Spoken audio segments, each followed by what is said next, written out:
సాహితీ మిత్రులందరికీ మన తెలుగు కథా స్రవంతికి స్వాగతం. రాగమయం 29వ భాగం పెట్టడం చాలా ఆలస్యం అయిపోయిందండి, మన్నించాలి. ఎందుకంటే అమెరికాలో 6 నెలల నుండి తిరుగు ప్రయాణం, ఆ ప్రయాణం హడావిడి, వచ్చిన తర్వాత కాస్త వాతావరణంలో భేదాలతోటి కాస్త అడ్జస్ట్ అవ్వాల్సిన అవసరం, ఇలా రకరకాల కారణాలతోటి మీకు 29వ భాగాన్ని అందించడం కొంచెం ఆలస్యం అయిపోయింది. సో మరి ఇప్పుడు రాగమయం 29వ భాగంలో ఏం జరుగుతుందో వెళ్ళి చూసేద్దామా? కథలోకి వెళ్ళిపోతున్నాను. ఈ సంభాషణ శేఖరానికి భరించలేని బాధని కలిగిస్తోంది. కానీ క్షణాల మీద అతని వివేకం హెచ్చరించింది, ఇక దీనిని అంగీకరించక తప్పదు. ఇందులోంచి ఆనందం పొందటానికి ప్రయత్నించాలి. ఈ ఆనందాన్ని కూడా కోల్పోకూడదు. నాయనమ్మ దగ్గరికి వెళ్ళి నీ పేరేమిటని అడుగు. శేఖరం అజయ్ దృష్టిని మళ్లించటానికి ప్రయత్నించాడు. వెళ్ళి అడిగాడు అజయ్. సుభద్రమ్మగారు మనవడి బుగ్గల్ని పుణుకుతూ చెప్పారు సుభద్ర అని. వచ్చి మళ్ళీ తండ్రికి చెప్పాడు, నాయనమ్మ పేరు సుభద్ర అని. మరి తాతగారి పేరు అన్నాడు శేఖరం. తాతగారి పేరు నాకు తెలుసుగా, ఫణిభూషణరావు అన్నాడు అజయ్. రావుగారు ముచ్చట పడిపోతూ ఇలా రా నాన్న అంటూ చేతులు చాచారు. అజయ్ వెళ్ళి తాతగారి ఒడిలో వాలిపోయాడు. మాతో పాటు మా ఇంటికి రా తాతయ్య అన్నాడు. నువ్వే ఇక్కడ ఉండిపో అన్నారు రావుగారు. అమ్మ సరే అంటే ఉండిపోతాను తాతయ్య. మళ్ళీ అంతలోనే ఆయన అన్నారు, వద్దులే, నువ్వు చెల్లి అమ్మ దగ్గరే ఉండాలి. రావుగారు వసంతని దగ్గరికి పిలిచి సోఫాలో కూర్చోమని చెప్పి ఆమె వివరాలు అడిగారు. ఆమె భర్త చేసే వ్యాపారం గురించి అడిగారు. శేఖరం పిల్లల్ని తీసుకుని పైకి వెళ్ళాడు. రాగిణి ఎలా ఉందమ్మా, ఉత్సాహంగా ఉందా? తండ్రి హృదయం ప్రశ్నించింది. ఆ ప్రశ్నకి వసంతకి కూడా బాధ అనిపించింది. తనెప్పుడూ ఉత్సాహంగానే ఉంటుంది అంకుల్ అంది. ఇంటికి రావటానికి ఒప్పించటానికి ప్రయత్నించమ్మా వీలైతే అన్నారు రావుగారు. నేను పిల్లలతో పాటే రమ్మనమని ఒప్పించటానికి ఎంతగానో ప్రయత్నించాను అంకుల్. ఈసారికి పిల్లలు మాత్రమే వెళ్తారు అంటూ కరాఖండిగా చెప్పేసింది. పోనీ అంకుల్ని రమ్మని చెప్పనా అంటే ఇప్పుడే కాదు అంది. నాకు ఆ మాటని బట్టి మళ్ళీ వచ్చినప్పుడు మిమ్మల్ని తప్పకుండా కలుస్తుందని, మీ ఇంటికి వస్తుందని అనిపించింది. ఖచ్చితంగా వస్తుంది అంకుల్.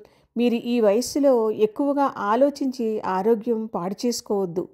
రాగిణి మనస్సుని మార్చటానికి నా వంతు ప్రయత్నం నేను చేస్తాను అంది వసంత. ఆ అమ్మాయితో మాట్లాడిన కాసేపటిలో ఆమె స్వభావాన్ని అంచనా వేశారు రావుగారు. రాగిణిలా కాదనిపించింది. భోజనాలప్పుడు స్వర్ణని ఎత్తుకుని శేఖరం అటు ఇటు తిప్పుతుంటే కరుణ కబుర్లు చెబుతూ పాపకి బువ్వ తినిపించింది. అజయ్ని రావుగారు దగ్గర కూర్చుని కొసరి తినిపించారు. లక్ష్మి అయితే పిల్లల్ని చూడగానే కళ్ళనీళ్లు పెట్టేసుకుంది. అజయ్ ఆమెను గుర్తుపట్టి పలకరిస్తుంటే ఆమె సంతోషానికి అవధులు లేవనిపించింది. మధ్యాహ్నం భోజనాలు అయ్యేసరికి పిల్లలు అలసిపోయారు. శేఖరం ఇద్దరినీ మంచం మీద నిద్రపుచ్చి తను అలా ఆలోచిస్తూ కూర్చుండిపోయాడు వాళ్ళ ప్రక్కనే. వసంత కరుణని పలకరించింది. కానీ మీరు ఎవరు అన్న ప్రశ్న వేసి ఆమెని ఇబ్బంది పెట్టలేదు. ఎవరో ఆమెకి అర్థం అవ్వనే అయ్యింది. ఆమెకి శేఖరం మీద సానుభూతే కలిగింది. తర్వాత రావుగారే చెప్పారు శేఖరానికి కాబోయే భార్య అని. అప్పుడు వసంత అడిగింది ఆయనని ఈ విషయం రాగిణికి తెలియజేయవచ్చా లేదా అని. అప్పుడు రావుగారు అన్నారు, తను ఇంకో వివాహం చేసుకున్నాక శేఖరం మాత్రం ఎలా ఉంటాడు చేసుకోకుండా? ఇక్కడ ఎందుకు ఉందన్న సందేహం ఆమెకు వచ్చింది కానీ పైకి మాత్రం ఏమీ అనలేదు వసంత. నిజానికి కాసేపు కూర్చున్నాక వచ్చేయాలన్నది రాగిణి ఆదేశం. కానీ వసంతకి అలా చేయాలనిపించలేదు.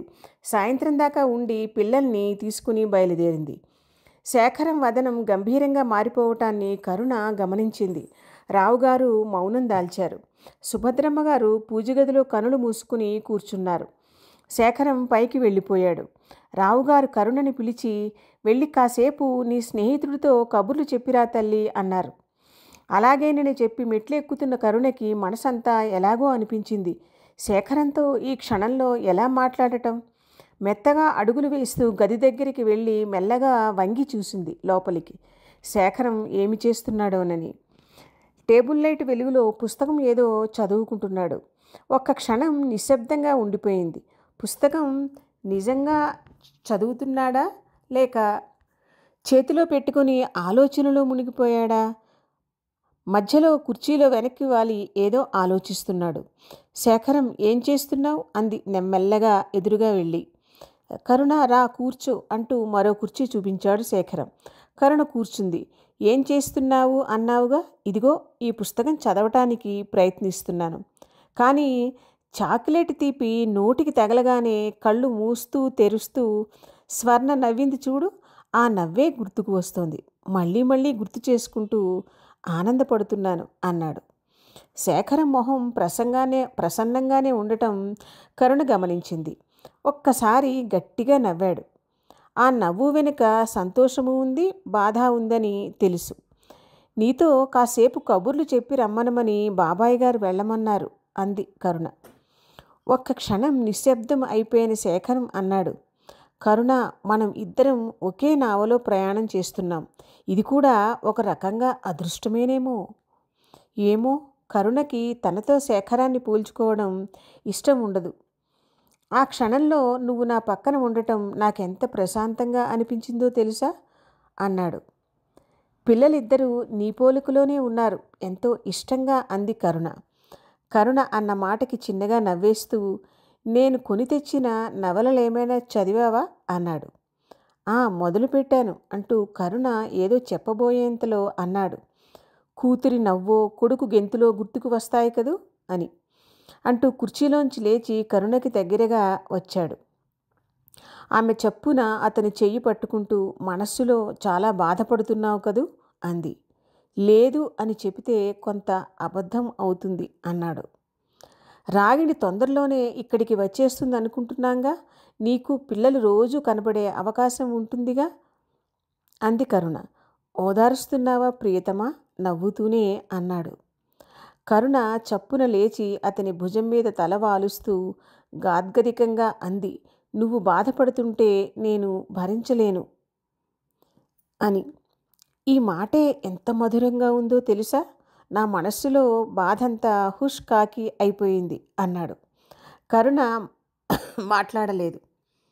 జీవితం నేర్పే పాఠాలని నేర్చుకోవాలి, తప్పదు కరుణ అన్నాడు. భగవంతుడు నిర్దయుడు ఆమె అంది. కానే కాదు, ప్రతిచోట సమతౌల్యం పాటిస్తూనే ఉంటాడు. అందుకేగా మరి ఈ నెచ్చిలి సామీప్యం. కరుణ భుజాల చుట్టూ చేతులు వేశాడు ఆత్మీయంగా. అవునా అన్నట్టుగా అతని కళ్ళల్లోకి చూసింది ఆమె. అవునన్నట్టుగా కళ్ళతోనే చెప్పి, అవతలి వాళ్ళు కథకి ముగింపు చెప్పేశాక ఇలా ఎందుకు జరిగింది అని విచారిస్తూ కూర్చోవటం వల్ల ప్రయోజనం లేదు. నా కూతురి చిరునవ్వుని అపురూపంగా గుండెల్లో దాచుకున్నానుగా, కావాలన్నప్పుడల్లా జ్ఞాపకాల తెర తీస్తాను, మరో జ్ఞాపకం వచ్చి చేరే వరకు. ఎడారిలో నీటి చలమల నువ్వున్నావుగా నా పక్కన. చప్పున అతని పెదవులకి చెయ్యి అడ్డం పెడుతూ అంది. ఎడారి అన్న మాట అనొద్దు అంది కరుణ. సరే అంటూ నవ్వేశాడు. అలాగే నిశ్శబ్దంగా కొన్ని క్షణాలు ముందుకు దొర్లిపోయాయి. ఇద్దరి మనసులు ఎన్నో ధైర్యవచనాలు చెప్పుకున్నాయి పరస్పరం. కరుణ అతని నుంచి దూరంగా జరిగి నిలబడింది. ఇద్దరూ టేబుల్ అంచున ఆనుకుని పక్కపక్కన నిలబడి ఉన్నారు. ఇంకా ఏమైనా కబుర్లు చెప్పు కరుణ అన్నాడు. చెప్పనా? కళ్ళు విప్పార్చి అతని వైపు కాస్తంత చిలిపితనాన్ని చూపులకు జత చేస్తూ అంది కరుణ. అదేగా అన్నది అన్నాడు అతను. శేఖరం శేఖరం శేఖరం అంది. హాయిగా బిగ్గరగా నవ్వేసిన శేఖరం, మరి నేను కూడా చెప్పనా అన్నాడు. చెప్పు. కరుణ కరుణ కరుణ. ఇద్దరూ హాయిగా నవ్వేసుకున్నారు. వసంత పిల్లల్ని తీసుకుని తిరిగి ఇంటికి చేరింది. రాగిణి కాలుగాలని పిల్లిలా అటు ఇటు తిరుగుతోంది. పిల్లలిద్దరూ వెళ్ళి తల్లిని చుట్టేశారు. అజయ్ కళ్ళలో పట్టరాని ఆనందం. మమ్మీ, డాడీని, తాతయ్యని చూశాను. వాళ్ళ మాటలు పట్టించుకోకుండా రాగిణి వసంత వైపే చూస్తోంది, వెళ్ళిన చోట ఏమి జరిగిందన్నట్టు. వసంత చిరుకోపంగా అంది, తండ్రిని పిల్లల్ని వేరు చేసి చాలా పాపం మూటగట్టుకున్నావు రాగిణి అని. నీ పాపపుణ్యాల మాట తర్వాత శేఖరం పిల్లల్ని ప్రేమగా చేరదీశాడా? నా మీద కోపం వాళ్ళ మీద చూపించాడా? నేనన్న మాటతో అక్కడేమి జరిగిందో నీకు అర్థం కాలేదా? కోపం కూడా కొంతవరకే, ఆ హద్దుల్ని కూడా దాటిపోయింది నువ్వు చేసిన పని అంది వసంత. అబ్బా! అసహనంగా తలపట్టుకున్న రాగిణిని చూస్తూ అక్కడ జరిగిందంతా పూసగుచ్చినట్టు చెప్పింది. వసంత చెప్పిందంతా విన్న రాగిణి ముందుగా అవాక్కయింది. మనస్సు అహంతో కూడిన ఆనందంతో పొంగిపోయింది. రాజశేఖరం పిల్లల్ని దగ్గరికి తీసుకున్న తీరుని ఎవరైనా చూస్తే మొత్తం జరిగిన దానిలో తప్పంతా నీదేనన్న నిర్ధారణకి క్షణంలో వచ్చేస్తారు. బాధతో నేను ఈ ఆరోపణలు చేస్తున్నాను రాగిణి అంది వసంత. రాజశేఖరం వల్ల బాధలు పడుతున్నానని నేను మాత్రం నీకెప్పుడైనా చెప్పానా? నువ్వు ఈ ఘాతుకం చేసే ముందు మాతో ఎవరితోనైనా ఏమైనా చెప్పావా ఏమిటి? సరే, మరి ఎందుకు ఇలాంటి పని చేశావు? రాజశేఖరం లాంటి ఉత్తముడిని ఎందుకు కాదనుకున్నావు? వసంత కించిత్ ఆశ్చర్యంగా అడిగింది. ఒక స్నేహితురాలిగా రాగిణి అహంభావపూరిత మనస్తత్వం గురించి వసంతకి బాగానే తెలుసు. నాకు రాజశేఖరం లాంటి అద్భుత వ్యక్తిత్వం ఉన్న వ్యక్తితో నాకు సరిపోదు. నా అడుగులకు మడుగులొత్తుతూ నా సౌందర్యానికి దాసుడిలా ఉండేవాడు, డబ్బున్నవాడు కావాలనుకున్నాను. అలాంటి వ్యక్తిని చూసుకున్నాను. కానీ డాడీ వినకుండా శేఖరాన్నిచ్చి పెళ్లి చేశారు. అతను నన్నెప్పుడూ బాధపెట్టలేదు. కానీ అతని మౌనం ముందు, వ్యక్తిత్వం ముందు నేను నిశ్శబ్దంగానైనా తలవంచవలసి రావడం నాకు సరిపడలేదు. పైగా నాన్నగారు నా మాట కాదన్నారన్న కోపం, ఏదో ఒకరోజు శేఖరం వ్యక్తిత్వం ముందు మోకరిల్లవలసి వస్తుందన్న భయం, మానసిక సంఘర్షణ చెప్పింది రాగిణి. అరే, ఆశ్చర్యంగా ఉంది నీ సమస్య రాగిణి. అయినా అంతా అయిపోయాక ఆలోచనలు అనవసరం. నరేంద్ర భాగ్యవంతుడు కాదుగా మరి అంది వసంత. చెప్పానుగా నాన్నగారి మీద కోపం అని అంది రాగిణి. వసంత అంతలోనే తమాయించుకుని, నీ మీద నాకేమీ కోపం ఉండదని నీకు తెలుసుగా, బాధగా అనిపించి అన్నానంతే. నువ్వు అడ్డుపడకపోతే శేఖరం గారు పిల్లల్ని గుండెల్లో పెట్టి చూసుకుంటారనిపిస్తుంది అంది. వంట మనిషిని పిలిచి మా ఇద్దరికి వేడివేడి కాఫీ తీసుకురా అని పురమాయించింది వసంత. ఇంతలో వసంత చెప్పినదంతా విన్న రాగిణి ముందుగా అవాక్కయింది. మనస్సు అహంతో కూడిన ఆనందంతో పొంగిపోయింది. వంట మనిషి కాఫీ తీసుకువచ్చింది. ముందు కాఫీ తాగు, చల్లారిపోతుంది అంది వసంత. మాట దాటవేయటానికి ప్రయత్నిస్తోందని తెలిసి చెప్పు, పర్వాలేదు అంది రాగిణి. ఆమె గొంతులో కఠినత్వం తొంగిచూసింది.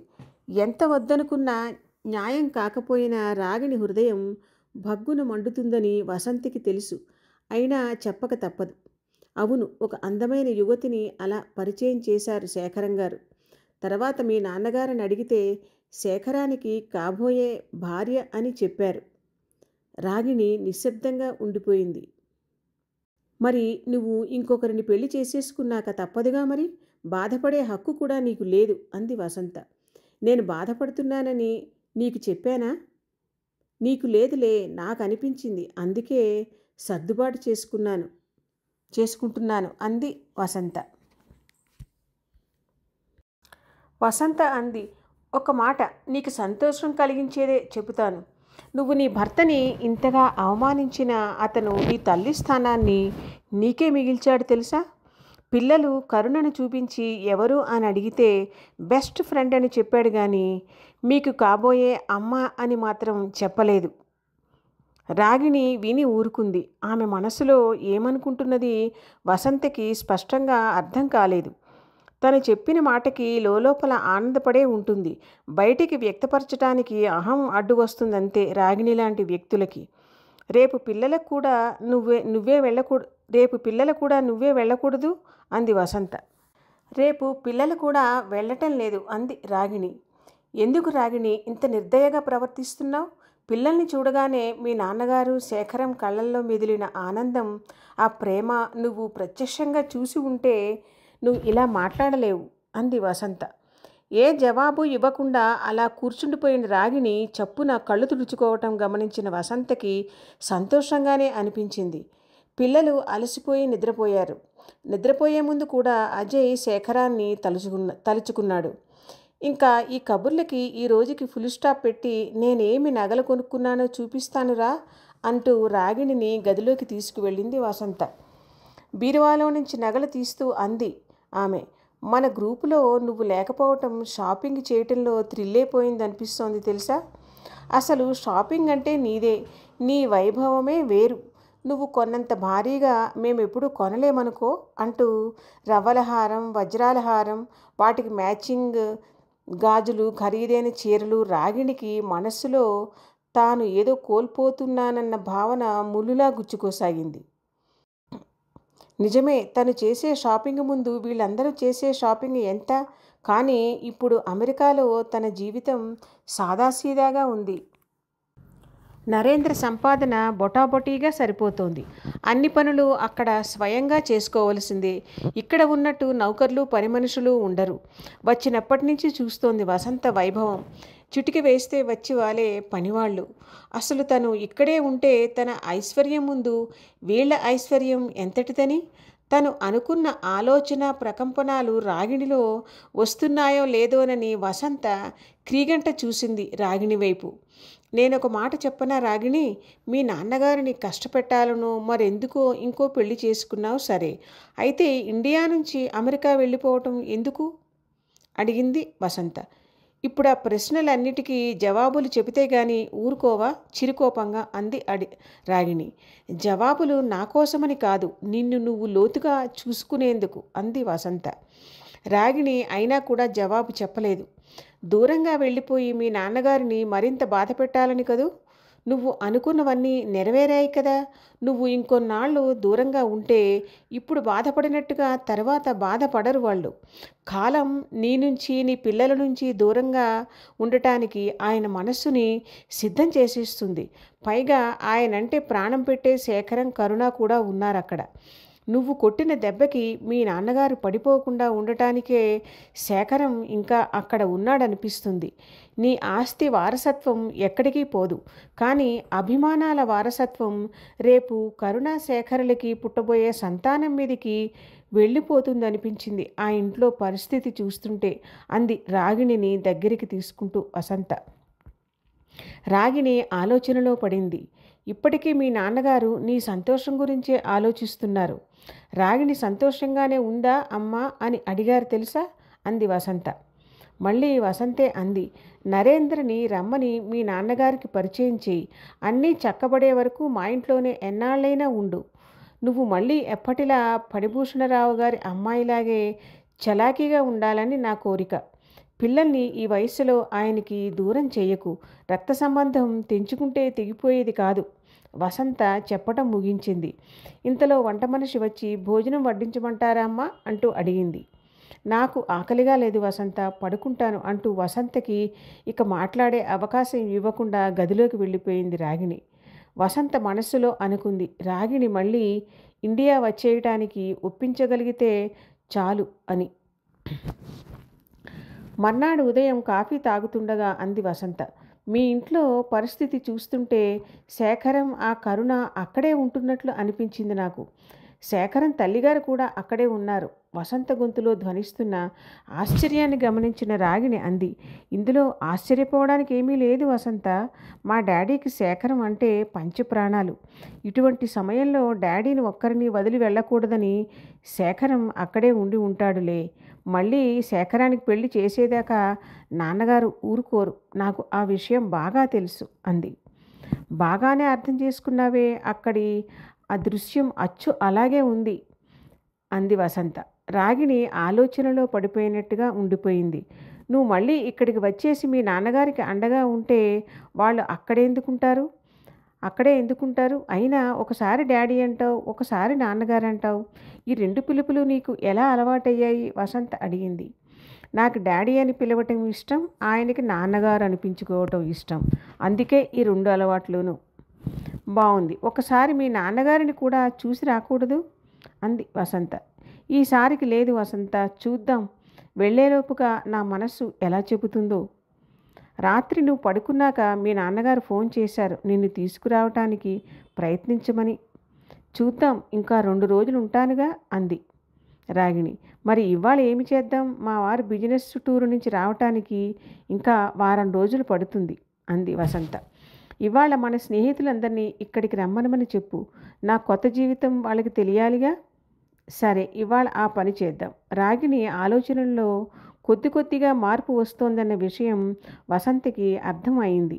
ఎవరైనా హృదయ వైశాల్యం లేక ఎదుటి మనుష్యుల మీద రగిలిపోవటం, కక్షలాంటివి పెంచుకోవటం చేసినప్పుడు సందర్భం చూసుకుని వాటిని బయటికి వెళ్ళగెక్కేశాక వాళ్ళ మనస్సుకి కాస్త నెమ్మది చిక్కి కొద్దిగానైనా ఆలోచించటం మొదలు పెడతారు. వసంత రాగిణి గురించి అలాగే అనుకుంది. ఇటువంటి స్థితికి లోను కాకుండానే మనస్సుని నెమ్మది చేసుకోగలిగిన వాళ్ళు అసలైన ఆలోచనాపరులు, సమర్థులు అనిపించుకుంటారు. శేఖరం ఆఫీసులో దీక్షగా పని చేసుకుంటున్న సమయంలో రావుగారి దగ్గర నుంచి ఫోన్ వచ్చింది అతనికి. ఎదురుగా ఉన్న ఫైల్ వైపు చూస్తూనే ఫోన్ అందుకుని హలో అన్నాడు అతను. శేఖరం, నువ్వు ఈ క్షణంలో బయలుదేరి ఇంటికి రావాలి. రావుగారి గొంతులో గాభరా స్పష్టంగా తెలుస్తోంది. ఏమైంది మావయ్య గారు? అమ్మ ఒంట్లో బాగానే ఉంది కదా అడిగాడు హడావుడిగా శేఖరం. బాగానే ఉంది. ప్రమాదం ముంచుకు వచ్చింది కరుణ జీవితంలో. ఏమైంది మావయ్య గారు? కరుణకేమైంది? శేఖరం మనసు ఒక్కసారిగా పనిచేయటం మానేసినట్టుగా అనిపించింది. ఆ రాజేష్, అదే కరుణ జీవితాన్ని నరకప్రాయం చేసినవాడు పూర్తిగా మారిపోయాను, మంచివాడిని అయిపోయానంటూ వచ్చాడు. కూడా కరుణ తండ్రి రామచంద్రం గారు కూడా వచ్చారు. ఆయన కూడా రాజేష్ మాటలకి వత్తాసు పలుకుతున్నారు. రావుగారి గొంతులో అలజడిని గమనించాడు శేఖరం. ఆయన చెప్పిన మాట శేఖరానికి అశనిపాతంలా తగిలింది. కరుణ ఏమంటోంది? శేఖరం అడగలేక అడిగాడు. కరుణకి ప్రాణాలన్నీ నీ మీదనే ఉన్నాయి. రామచంద్రం గారు కరుణని ఒప్పించి తీసుకువెళ్లాలని శతవిధాలా ప్రయత్నిస్తున్నారు. నువ్వు వెంటనే బయలుదేరిరా. కరుణకి అండగా నిలబడు. తండ్రిగా ఆయన ఆలోచనలోనూ న్యాయం ఉంది అనిపిస్తోంది. కరుణంటే నీకెంత ప్రాణమో చెబితేనే గాని ఆయన సమాధాన పడేలా లేరు. ఆ రాజేష్ సాయంకాలం మళ్ళీ వస్తానని చెప్పి బయటికి వెళ్ళిపోయాడు అన్నారాయన. శేఖరం బయలుదేరాడు. పావుగంటలో ఇంటికి చేరాడు. అతనికి అర్థం అవుతోంది. తను ఎప్పుడూ ఇంతగా కంగారు పడటం జరగలేదు. ఇప్పుడు ఎందుకింత ఆందోళన కలుగుతోంది? కరుణ మీద ప్రేమ తనని బలహీనుడిని చేస్తోంది. కరుణ లేని తన జీవితం తనకి అర్థం లేనిది అనిపిస్తోంది. కరుణని తను పోగొట్టుకోలేడు. కరుణ తన సర్వస్వం. తన ఆనందం అంతా ఆమెతోనే ఉంది. కరుణ తనతో కలిసి జీవించాలని కోరుకుంటే చాలు. తను ఎవరినీ లెక్క చేయడు. శేఖరం లోపలికి వస్తూనే కరుణ కరుణ అంటూ పిలిచాడు. అది పిలుపులా అనిపించలేదు. గదిలో ఉన్న కరుణకి ఆక్రందనలా ఉంది. చప్పున వచ్చింది హాలులోకి అతని పిలుపునందుకొని కరుణ. ఒక్క క్షణం పాటు అలా నిలబడి విచలితుడైనట్టుగా చూస్తూ ఉండిపోయాడు ఎదురుగా నిలబడిన కరుణ వైపు శేఖరం. శేఖరం ఆశ్చర్యంగా అన్న కరుణని ఒక్కసారిగా తన బాహువుల్లో బంధిస్తూ కరుణ కరుణ, నువ్వు లేని జీవితం నాకు శూన్యమైపోతుందని నీకు తెలియదు అన్నాడు. కరుణకి అతను అలా ఎందుకంటున్నాడో అర్థం కావటం లేదు. ఆమెకి ఒకటి మాత్రం స్పష్టంగా అర్థం అవుతోంది. అతని హృదయం తన కోసం కలవరిస్తోంది. ఏమైనా చెబుదామన్నా ఊపిరి సలపనట్టుగా బంధించి ఉన్నాయి అతని చేతులు తనని. ఆ ప్రేమ ఉధృతికి ఒక క్షణం పాటు మైమరిచిపోయిన కరుణ తర్వాత అంది, శేఖరం, నీకు దూరంగా నీ జీవితంలోంచి నేను వెళ్ళిపోవటం ఏమిటి? అటువంటి ఆలోచన నేను ఊహకైనా భరించలేను. ఎవరు చెప్పారు నీకు? అతని కళ్ళల్లోకి చూస్తూ అంది. ఇంకా అపనమ్మకంగా తన కళ్ళల్లోకి చూస్తున్న శేఖరంతో, ఎవరో చెబితే మాత్రం నువ్వు ఎలా నమ్మగలిగావు? నీతోనే ఈ కరుణ జీవితం, ఈ కరుణ శ్వాస, ప్రాణం అన్నీ నువ్వే. అతని కళ్ళలోకి చూస్తున్న కరుణ కళ్ళలోకి నీళ్లు ఉప్పొంగాయి. అతని హృదయం మీద తలవాల్చిందామె. ఎవ్వరూ మనల్ని వేరు చేయలేరు. శేఖరం చేతులు మరింత దగ్గరగా బిగుసుకున్నాయి ఆమె చుట్టూ. ఇద్దరూ ప్రపంచాన్ని మర్చిపోయినట్టుగా ఉన్న తరుణంలో చిన్నగా చప్పట్లు కొడుతూ రావుగారు గదిలోంచి వచ్చారు. ఉలిక్కిపడిన ఇద్దరూ ఈ లోకంలోకి వచ్చారు. దూరంగా జరగబోయిన కరుణని శేఖరం వదిలిపెట్టలేదు. తలెత్తి చూసిన శేఖరం తన చూపుల్ని తనే నమ్మలేకపోయాడు. రావుగారి పక్కన వివర్ణ వదనంతో రాగిణి, మీ ప్రేమాతిశయాన్ని నేను నా కూతురు కూడా బాగానే వీక్షించాం శేఖరం కదమ్మలు అన్నారు రావుగారు కూతురు వైపు తిరిగి. రాగిణికి ఏం చెప్పాలో అర్థం కాలేదు ఈ అనూహ్య పరిణామానికి. కనుబొమ్మలు చిట్లించి నవ్వనట్టుగా నవ్వింది. నాకైతే కడుపు నిండిపోయింది మీ ఇద్దరి మధ్య అనురాగాన్ని చూసి. ఇంకా శేఖరం జీవితం ఆనందమయమే కరుణ ఉంటే అన్న రావుగారి వైపు సందిగ్ధంగా చూస్తున్న శేఖరంతో, నీ సందేహాలన్నీ తర్వాత తీరుస్తానులే శేఖరం, నీ ఆశ్చర్యానికి అర్థం చెబుతాను తర్వాత. ఇప్పుడు నా కూతురు వచ్చిందిగా, కబుర్లు చెప్పుకోవాలి అంటూ వెళ్ళిపోయారాయన. శేఖరం చేతులు ఇంకా కరుణ భుజాల చుట్టూనే ఉన్నాయి. ఆ నిబ్బరం రావుగారికి బాగా నచ్చింది. శేఖరానికి అర్థం అయింది ఈ సన్నివేశం వెనుక రావుగారు ఉన్నారని. కరుణని చూస్తే ఆయన ఫోన్లో చెప్పిన సంగతులేవి ఇక్కడ జరిగినట్టు అనిపించటం లేదు. ఆయన మనసులో ఉన్నదేదో బయటికి వచ్చే వరకు రాగిణి ఎదురుగా ఏమీ మాట్లాడకూడదు అనుకున్నాడు అతను. రాగిణి శేఖరం ఎదురుగా నిలబడలేనట్లుగా లోపలికి వెళ్ళిపోయింది. శేఖరం సోఫాలో కూర్చుండిపోయాడు. కరుణ, కొద్దిగా కాఫీ తీసుకురా అన్నాడు ఏదో ఆలోచనలో మునిగిపోయినట్టుగా. కరుణ కాఫీ తెచ్చి ఇచ్చింది. అతను రాగిణితో మాట్లాడటం గురించి ఆలోచిస్తున్నాడు. ఇప్పుడు కాకపోతే మళ్ళీ అవకాశం ఎప్పుడు దొరుకుతుందో. సమయం మించిపోతుంది. 5 నిమిషాల తర్వాత రావుగారి గది దగ్గరికి వెళ్ళి, లోపలికి రావచ్చునా మావయ్య గారు అన్నాడు. శేఖరం తండ్రిని ఇంకా మావయ్య గారు అనే సంబోధించటం రాగిణి దృష్టిని దాటిపోలేదు. రా శేఖరం అంటూ చప్పున లేచి శేఖరం చెయ్యి పుచ్చుకుని లోపలికి తీసుకువచ్చారాయన. శేఖరం మంచానికి కాస్త దూరంలో ఉన్న సోఫాలో కూర్చున్నాడు. రాగిణి తండ్రి మంచం మీద కూర్చుని ఉంది. మీరు మాట్లాడుతూ ఉండండి, నేను మళ్ళీ వస్తా అని రావుగారు బయటికి వచ్చేశారు. ఇద్దరి మధ్య కాసేపు భయంకర నిశ్శబ్దం తర్వాత శేఖరం అన్నాడు, రాగిణి, నువ్వు హాయిగా ఉన్నావని ఆశిస్తూ పిల్లల్ని చూసే అవకాశాన్ని ఇచ్చినందుకు ధన్యవాదాలు. నేను నీతో కొన్ని ముఖ్యమైన విషయాలు చెప్పాలనుకుంటున్నాను అన్నాడు. రాగిణి ఒక్కసారి కళ్ళెత్తి చూసి సరే అన్నట్టుగా కళ్ళు కదిలించింది. నువ్వు ఎంత తొందరగా వచ్చి మీ నాన్నగారికి సహాయంగా ఉండటం ప్రారంభిస్తే అంత మంచిది. ఆయనని ఒక్కరిని ఈ ఇంట్లో వదిలిపెట్టి వెళ్ళటం నాకు ఇష్టం లేదు. అందుకోసమే నీ రాక కోసం ఎదురు చూస్తున్నాను అన్నాడు గంభీరమైన గొంతులో శేఖరం. తండ్రి మీద అతనికి ఉన్న అభిమానానికి జాగ్రత్తకి మెచ్చుకోలుగా చూడకుండా ఉండలేకపోయింది రాగిణి.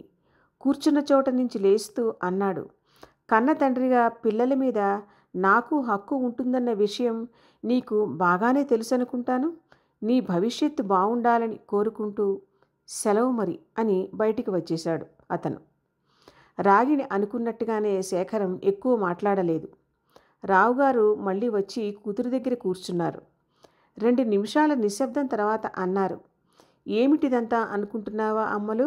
నేను కావాలనే రాజశేఖరాన్ని ఇంటికి రప్పించాను. ఎందుకో తెలుసా? నీ కోసం, నీ మనశ్శాంతి కోసం. ఎలా అంటావా? ఇది నువ్వు చాలా లోతుగా ఆలోచించి అంగీకరించవలసిన విషయం. రోజు నువ్వు వెళ్ళిపోయావని తెలిసిన క్షణం అంతటి ధీరుడు శేఖరం ఎంతటి నిస్సహాయ స్థితిలో మంచం మీద పడుకుని ఉన్నాడో చూసిన నాకు ఇప్పటికీ నా కళ్ళలోనే నిలిచిపోయినట్లుగా ఉంది ఆ దృశ్యం. ఆ దృశ్యం నన్ను ప్రతిక్షణం వెంటాడుతూ నా అపరాధాన్ని ఎత్తి చూపిస్తూనే ఉంది ఇప్పటికీ. ఆ క్షణంలోని ఆ దృశ్యాన్ని నువ్వు ఊహించగలవని నాకు తెలుసు. ఆ దృశ్యం నిన్ను ఈరోజు బాధ పెట్టకపోవచ్చు, కానీ ఏదో ఒకరోజు నిన్ను నిర్దాక్షిణ్యంగా వెంటాడి వేధించడం మొదలు పెడుతుంది. అలా జరగకుండా ఉండడానికే నా ఈ ప్రయత్నం. కొన్ని రోజుల క్రితం ఈ తండ్రి మొహం చూడను అని భీష్మించు కూర్చున్నావు. కానీ ఈరోజు నా మీద నీ కోపం కొంచెం తగ్గింది. మనలో శాంతం పెరిగే కొద్దీ మనం కోపంలో చేసిన పనులు మనని నిర్దాక్షిణ్యంగా బాధ పెడతాయి. నువ్వు చేసిన పని వెనక్కి తీసుకోలేనిది. కాలానికి ఎవరికీ లొంగని అద్భుతమైన శక్తి ఉంది. అది ఏదో ఒకరోజు శేఖరాన్ని బాధపెట్టిన ఆనాటి దృశ్యం నిన్ను వేధించటం మొదలు పెడుతుంది. అప్పుడు ఆ క్షణంలో మళ్ళీ నీకు ప్రశాంతత దొరకాలంటే నువ్వు ఇప్పుడు చూసిన దృశ్యాన్ని నీ కళ్ళ ముందు ఉంచుకోవాలి. అందుకే ఇలా చేశాను, రావుగారు చెప్పడం ముగించారు. తండ్రి చెప్పిన మాట విన్న రాగిణి మౌనంగా ఊరుకుంది. రాగిణి రావటం చూస్తూనే అసలు ఇంట్లో నౌకర్లందరూ ఆమె దగ్గర కూర్చుండిపోయి చిన్నమ్మగారు ఎలా ఉన్నారు, మన ఇంటికి ఎప్పుడు వచ్చేస్తారంటూ ఉక్కిరిబిక్కిరి చేసేశారు. అసలు ముందు రోజు రాత్రి వసంత రాగిణి మీ దగ్గరికి రేపు వస్తోందని ఫోన్ చేసి చెప్పినప్పుడు రావుగారి ఆనందానికి అవధులు లేవు. కొంతైనా కూతురు దిగి వచ్చినందుకు మళ్ళీ తన కూతురు మనవలు తన కళ్ళ ఎదుట తిరిగే మంచి రోజు వస్తుందన్న నమ్మకం ఆయనకి కలిగింది. అలా ఆలోచిస్తూ ఉండగా ఆయనకి ఆనాడు చేతిలో రాగిణి వ్రాసిన ఉత్తరంతో భరించలేని బాధతో మంచం మీద పడుకుని ఉన్న శేఖరం కళ్ళ ముందు మెదిలాడు. తను తన కూతురు కలిసి ఆనందంగా ఉంటే సరా, మరి శేఖరానికి తన కూతురి వల్ల జరిగిన అవమానం సంగతి? ఈ ఆలోచనలోంచే శేఖరానికి అలా ఫోన్ చేసి చెప్పారు ఆయన. దేవతలాంటి అమ్మాయి తన జీవితంలోకి వచ్చిందన్న విషయం అతను స్వయంగా రాగిణికి చూపించే సందర్భం తను తీసుకురావాలి అని నిర్ణయించుకున్నారు. శేఖరం ముందే చెబితే అలాంటి వాటికి అంగీకరించడని ఆయనకి తెలుసు. కనీసం తన తృప్తి కోసం అనుకున్నారు. రాగిణి రాగానే తండ్రిని కౌగిలించుకొని సారీ డాడీ అని మాత్రం అంది. ఆయన ఏమీ అనరని ముందే ఊహించింది రాగిణి. కొద్ది రోజుల్లో ఇండియాకి తిరిగి వచ్చేస్తామని చెప్పి వెళ్ళిపోయింది రాగిణి. కూతురు వెళ్ళిపోయాక శేఖరాన్ని పిలిచారు రావుగారు. క్రిందకి వచ్చాడు అతను. ఇలా ఎందుకు చేశారు అని ప్రశ్నిస్తావా శేఖరం అన్నారు ఆయన. ప్రశ్నించాలనుకోవటం లేదు మామయ్య గారు, మీరు ఏ ఉద్దేశంతో ఇలా చేశారో తెలుసుకోవాలని ఉంది అంతే అన్నాడు అతను. భవిష్యత్తులో నీ జ్ఞాపకం నా కూతుర్ని బాధించేలా ఉండకూడదని, వయస్సు వచ్చే కొద్దీ ఆ దూకుడుతనం తగ్గి సౌమ్యంగా ఆలోచించటం మొదలుపెట్టినప్పుడు నువ్వు సుఖంగానే ఉన్నావన్న భావం రాగిణి మదిలో మెదలాలని ఆయన అభిప్రాయంతో ఏకీభవిస్తున్నట్టుగా చిన్నగా నవ్వుతూ తల పంకించాడు శేఖరం.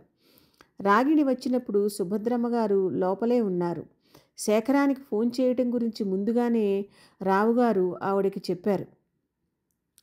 ఊర్లో ఆలయ నిర్మాణం పూర్తవటం, రావుగారు వెళ్ళి చూడటం, ప్రారంభోత్సవానికి ముహూర్తం నిర్ణయించటం అన్నీ జరిగిపోయాయి.